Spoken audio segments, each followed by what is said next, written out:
If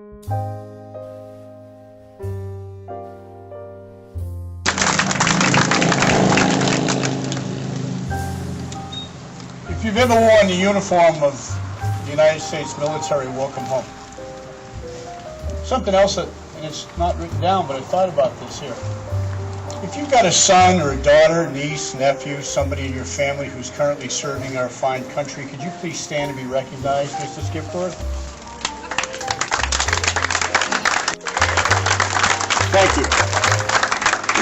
As I'll speak about it later, it's a family. And there's one Marine, that was pretty darn good, you Air Force guys. That was darn good. And I think all the Marines will have to recognize that. Hey, you been to Macy's today? They got a sale on sheets. You been to the auto dealership? They got a car special. Franchetti won the Indy yesterday. Yeah? So what? It's the unofficial beginning of summer. However, today, we can't lose focus on what Memorial Day really is. It's not about beaches or picnics or auto races. It's a day to remember. We have gathered here as a family to honor those men and women who have died in service to our country. A while ago, I was watching a young friend of mine, and he was playing Call of... Well, good job. Nice job. Arnie Spiegel, my friend. My friend was playing Call of Duty. It's a video game. And in it, he and his squad were attacking the enemy, and he didn't pay any attention. As a result, he was killed. I said, well, what are you going to do now? He said, no big deal. I'll just hit the reset button. Only if that was true, huh? The Americans going into war came from farms and cities. They left plows in their factories. They left schools and their families. They were amateurs. And we came back as deadly warriors. But not all of us came back. Because there's no reset button. More than 1 million American service members have died. Imagine that. 1 million service members have died in wars that our nation has been involved with since the first Continental soldiers took up arms in 1775. And statistics can be so misleading, can't they? I mean, we throw the word million around with reckless abandon. However, each name, John Wiseman, Larry Kleinhans, Clyde Edgell, they represent a loss to a family and a community and a nation. And that happened over 1 million times because there's no reset button. John Kennedy said, let every nation know whether it wishes us well or ill, that we shall pay any price, bear any burden, meet any hardship, support any friend, oppose any foe to assure the survival and the success of liberty. More than 25 million Americans have gone to war. Our military veterans have gone to war for the protection of our allies. Recently, at a cocktail party in Washington, in the middle of a diplomatic haggling over Iraq, an American congressman was talking to a high-ranking French diplomat who was, in his very sophisticated way, was criticizing the American policy in Iraq for being self-interested. Do you speak German? The French diplomat was taken aback and didn't understand what the question was and said no, to which the congressman said, you're welcome. We have challenges in our country. We got a lot of challenges. Marriage between gays, socialistic versus a capitalistic society, questions on taxation and the economy. But our service people did not go and do not go to war for either side of these tinderbox issues. What they do go to war for is the ability to have the freedom for us to make the decisions, not directed by the government or some other entity, but rather by us, the citizens, for which the government carries out in our direction. For decades, Memorial Day was a day in our nation when stores closed, communities gathered together for a day of parades, other celebrations with a patriotic theme. Memorial Day meant ceremonies at cemeteries around the country and speeches honoring those who gave their lives. the laying of wreaths and the playing of taps. In some places, hey, how about Norco and Corona? In some places, these ceremonies still continue, as we see here. Yous, if you're from New Jersey, yous. All of yous, you up there in the cheap seats. You present at this event to remember the true meaning of Memorial Day. To you young people who are here, who really don't want to be here, but your dad drug you, thank you. Because someday you're going to realize why you are here. You come to honor our fallen comrades by your presence. You, right there, you with that great looking shirt, you understand Memorial Day, that we honor the ideals and the values that the soldiers stood and died defending. Sadly, many Americans have lost connection with this history. All too many Americans view military service as a distraction, images on TV and the movies. For a growing percentage of American people, Memorial Days come to be the 3-day weekend, big shopping, going to the beach. Families might still gather for picnics, but for many of them, the patriotic core, the spirit of remembrance, is absent. Memorial Day, like the military itself, is largely cut off from its historic meanings for many Americans. Not here in Corona Norco, but for many Americans.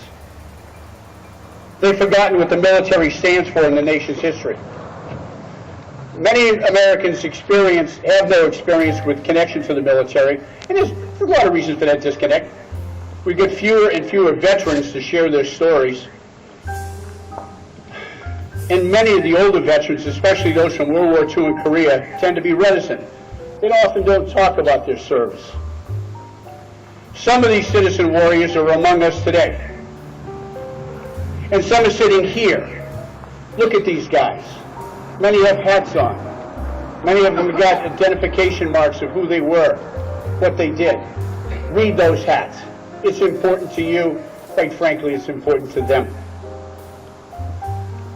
Look what they are, look what they've been, and what the good they've done for this country and the cause of freedom around the world. Honor them and their comrades whose graves we visit today. Look at them for guidance for the present and guidance for the future. We shouldn't look at the era in which they toil and sacrifice as if we were visiting a museum or an archaeological site. We should look at what they did and how they did it, and in doing so, honor them by imitating their courage and their sacrifice and their excellence. You know, frequently we look at these World War II guys and these Korean guys and we say, dang, these are old guys. And quite frankly, with all due respect, gentlemen, you are. And thank God for that. But when they were in combat, when they were at the Chosin Reservoir, when they were at Guadalcanal, when they were at Iwo Jima, when they were at Saipan and Tinian, when they were at the Battle of the Bulge, when they were at Okinawa, they were 19 years old. I got a secretary, don't let her change the toner cartridge in my copier because she's not that smart at 19, and yet we let these guys go on out and go to war for us, and we're doing the same thing today. We should learn from them. Now, I can't not, and I will not speak for the World War II guys and the Korean guys. My hat is off to them. But I imagine that they would want me to include all vets from all wars and conflicts. We're in your debt, and we thank you, and we welcome you home. May God always bless you and your families. Shakespeare wrote of the bond between warriors and Henry V. We few, we happy few. We band of brothers, for he that shed his blood with me shall be my brother. How is it still possible to honor such men, both living and dead? This is kind of nifty. A couple of weeks ago at El Cerrito School, they had an assembly. And during the assembly, there were about 70 vets from the greatest generation to our newest combatants who just came back from the Desert Wars. And they joined with students. And they told stories that are not written in the history books. These students were actually allowed to talk with us and ask us, what did you eat while you're out there? One girl asked me, where'd you go to the bathroom? Because you don't get that in a history book. You don't get the horrors of war in a history book. The same young man who was playing Call of Duty, he said that he changed his attitude after meeting the combat vets, because we turned back into dads and papas and moms and grandmas. Many of them died protecting one another, but they also served so we could keep things that we love most: God, country, and family. By remaining true to these principles, we owe to their sacrifice. Now, whether you fought in World War II, Korea, Vietnam, the Middle East, any of the desert wars, or elsewhere, or you served during peacetime, the stories of American heroism and sacrifice continue to resonate. Listen to these words by Charles Province.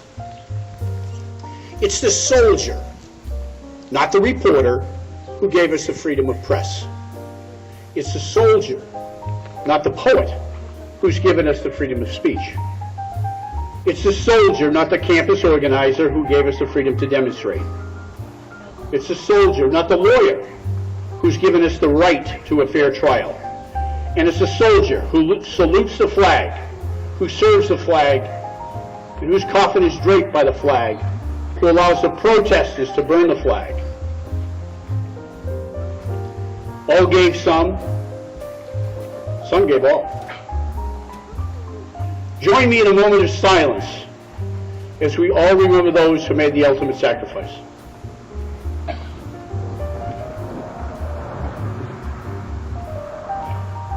Thank you for being here. God bless you for caring enough to be here. God bless you parents who drug your kids here because they didn't want to come, but you drug them anyway. You're leading them well. Thank you. God bless our veterans. God bless John and Larry and Clive and the other fallen. And God bless America. Thank you.